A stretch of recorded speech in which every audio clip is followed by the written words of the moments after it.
Polyphony Digital was founded in 1994 as Polis Entertainment, a development studio within the then fledgling Sony Computer Entertainment.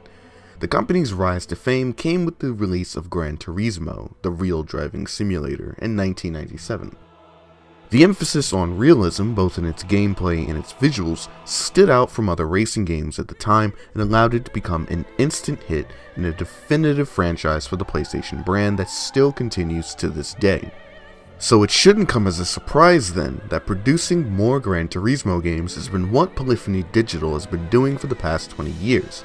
In fact, most of the games put out by the company since 1997 have been nothing but Gran Turismo games, with the exception of two: Tourist Trophy, a motorcycle-focused spin-off of the GT series, and a near-forgotten rail shooter with a surprising cast of a development team.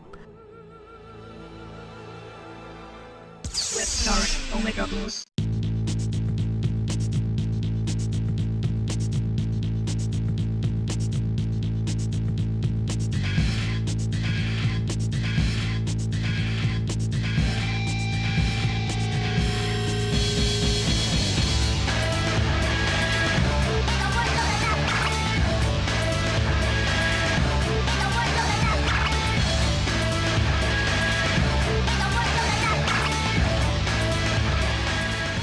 Omega Boost was released in August 1999 on the PlayStation 1, which was soon to be succeeded by the PlayStation 2 the following year.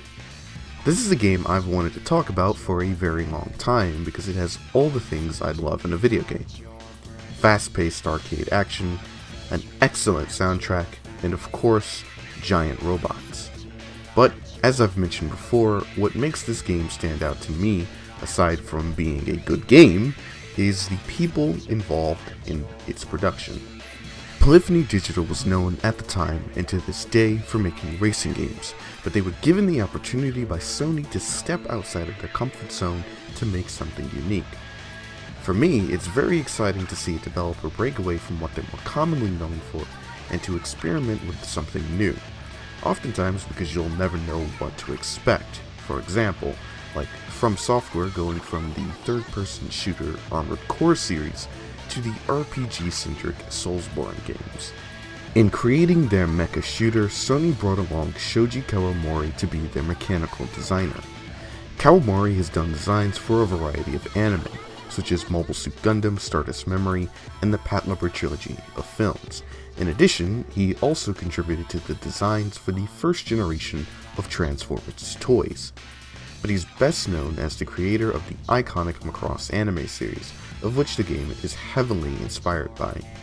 In a sense, Omega Boost is the closest Western gamers have ever gotten to getting an authentic Macross game released outside of Japan, which has often been very difficult to do due to decades of complicated legal nonsense. Last but not least, Omega Boost's lead programmer and designer Yuji Yasuhara was a former programmer at Team Andromeda, Sega's internal development studio responsible for the Panzer Dragoon games on the Sega Saturn. In 1998, Team Andromeda had been dissolved and restructured as a new studio, Smilebit, who were best known for the Jet Set Radio games, among other things.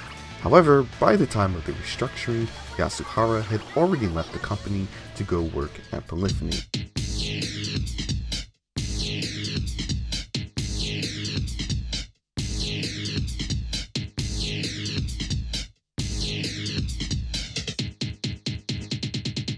In the distant future, an AI known as AlphaCore has been growing and evolving itself through computer networks and assumes control of all technology around the Earth. After reaching its most evolved form, it threatens humanity with an ultimatum: obey or face annihilation. The humans rebel and hatch a plan to send a lone soldier, Lester J. Hennig, to pilot the titular Omega Boost back in time to stop AlphaCore before it can gain too much influence. However, AlphaCore retaliates by sending itself further back in time to 1946 to insert itself into the very first computer, the ENIAC, and to assume control of humanity from the very beginning. With this in mind, it's clear that the highly original story that's totally never been done before is not the focus the creators intended. What is the focus is the gameplay. Omega Boost's gameplay isn't exactly the most innovative, but it is mostly polished and very straightforward. You have two basic functions, scanning and shooting. Scanning is done automatically by moving the crosshair over an enemy with the left stick. When you're locked on, press the square button to send out your missile barrage. One thing to keep in mind is that you can only lock onto a certain number of objects at a time, though this limit does increase as you play, and after you fire there's a brief but still noticeable cooldown where you must wait for the missiles to hit their target to be able to fire again. You also have another weapon, the laser rifle, though it's not really a laser. Unlike your missiles, the rifle can be fired without locking on, but by simply tapping the square button. This can be very useful for clearing out any goons that might get too close to you, or getting in some extra damage immediately after shooting your missiles, or dealing with bosses from a much longer distance. In addition, you also have a special move called the Viper Boost, where Omega begins to glow and burst through all the enemies on the screen, in a similar fashion to a certain blue comet. Where a lot of games in the genre often have you facing bad guys coming exclusively from one direction, Omega Boost has enemies coming in from all 360 degrees. You'll be spending a huge portion of the game zipping and rolling around space and shooting up anything that moves. This probably sounds very nauseating on paper, but in execution I didn't feel disoriented at all during gameplay, and I think that this is mainly because staying focused on objects is pretty easy and only requires you to hit the L1 button. There are 9 zones in the main game, with an extra 9 zones left to be unlocked, and each of them are pretty short. The main game itself can be beaten in a single sitting, provided that you don't die and use a continue, and each individual level usually lasts somewhere between 3 to 7 minutes. The soundtrack in this game is just really top tier. The OST features tracks from various genres like techno, breakbeat, and rock, and they all come together in a way that not only greatly enhance the high-speed action of the game, but it also doesn't feel too dated or cheesy despite the era that it was made in. To further add to the Macross lineage this game has, it's worth mentioning that the composer, CMJK, actually did one song for Macross Plus called Information High, which I personally think is the best song in the entire movie.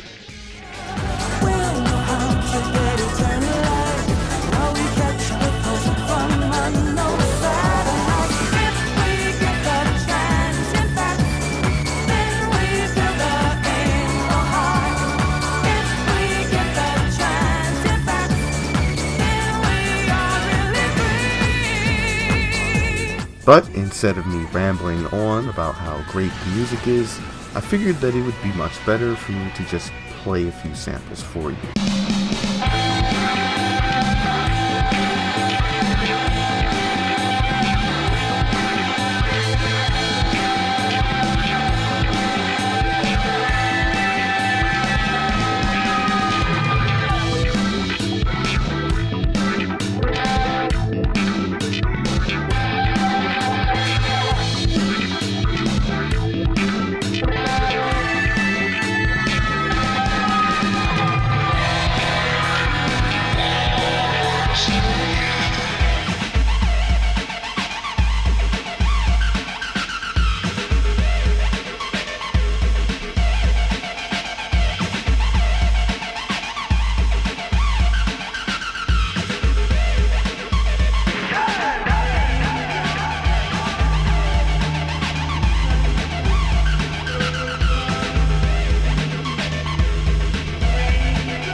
Due to its massive popularity and the fact that this is the country where the genre originated from, there have been lots and lots of Japanese mecha games released over the years. However, most of them have been based on existing properties, and even less of those make their way outside of Japan. And I think that this is the reason why Omega Boost is so special and resonates with me so much. Not only is it kind of easily accessible, it also manages to capture the spirit of what I think makes mecha anime cool, and I think it also emulates the thrill of the genre's high-speed battles amazingly well, even more so than games that are actually directly based off of existing properties. Unfortunately, despite all of the praise that I give this game, it still has a few glaring issues. From stage 5 onwards, there's a pretty big difficulty spike as enemies become more plentiful and aggressive. Since this is past the halfway point in the game, this isn't all that shocking, but it does highlight a huge flaw. There really isn't a way for you to get more health. Whereas other rail shooters will throw a few health power-ups your way during the level, in Omega Boost your health is only restored at the end of each stage. And yet, it actually doesn't restore all of your health, only a portion of it, which is tied to your performance in said level, meaning that the better you do, the more health you get. But even then, I'm not exactly sure what part of my performance it rates. Is it the amount of damage taken? Is it the amount of time? Enemy shot down? I don't know. And this also leads into another problem with the game. Certain things are just too cryptic. Not only do I have no idea what metrics the game uses to judge how much health I get, but I also don't know how you would unlock the extra levels. I've only found 2 FAQs for this game, and both pretty much say that they have no idea how they got the extra levels. Perhaps that's why old reviews for the game at release harped so much on the length. The reviewers probably had no idea what to do after completing the base game. Personally, I don't think that any player should have to take wild guesses on how to unlock extra content unless you somehow don't want them to see it. Finally, despite running on the same engine as the impressive looking PS1 Gran Turismo games, the environment design in Omega isn't nearly as impressive as the character and enemy models.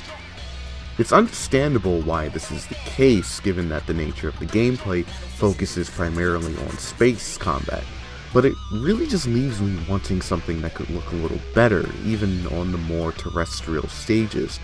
The muted color palette certainly doesn't help things, as the most common colors are drab silver and gray, brown and dark green. The best looking stages in the entire game are stage 5 and stage 9, and that's due to it not being a huge empty void and actually putting to use some neat looking lighting and reflection effects. Likely due to the game falling under so many people's radars, Polyphony Digital never made a follow-up or anything else that wasn't a racing game.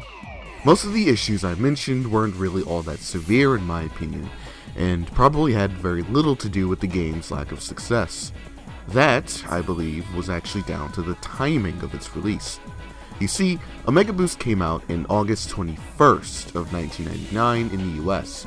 At this point, not only was the PS2 right around the corner, but gamers across the country were already scraping together their week's allowance to go and buy the hot new Sega Dreamcast, which would hit stores just a week later on September 9th.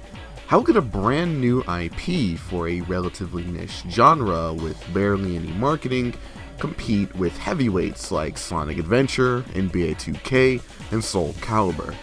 And the short answer is, you can't. Despite the names and pedigree this game carries, it simply wasn't enough to bring in a big audience. And it's a shame, because Omega Boost is a pretty solid game that could have been more successful if there were some minor tweaks made to the gameplay, extra content added, and released at a much better time. I think Omega would have been perfect as a PlayStation 2 launch title, as it not only would have taken advantage of the better hardware, the higher graphical fidelity and frame rate, but it also would have shown to the world just what the PS2 could do with the right talent.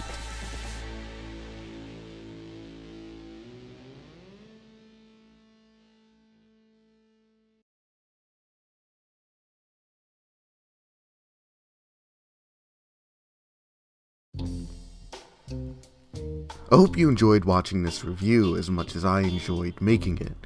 2018 marks the 10th anniversary of my YouTube account, and I figured what better way to celebrate than to finally start making actual videos for the site that I've been a part of for so long. Now, I guess the question is, will there be more? Well, I'd certainly like to do more videos of this style, either highlighting lesser known games or making editorials about my opinions on certain gaming trends. Though unfortunately, I'm a very busy man that has to balance both university and an actual job, so I don't get a lot of time for sitting down and writing scripts and putting together videos. In fact, this particular video itself has actually been in the works since August of last year. So I'm trying to see if I can set a goal for myself to, at the very minimum, get at least one video out per month, though it might, of course, be a little bit longer than that depending on the circumstances. I'm not really trying to focus on the particular length or content, just trying to get a video per month with me just talking about video game stuff. In fact, I actually already have a script for a potential script, at least, for a second video that I want to do, though you'll find out about that much later. So, you know the drill. Like, comment, subscribe, share it, spread it around with as many people as you know. And once again, thank you for watching.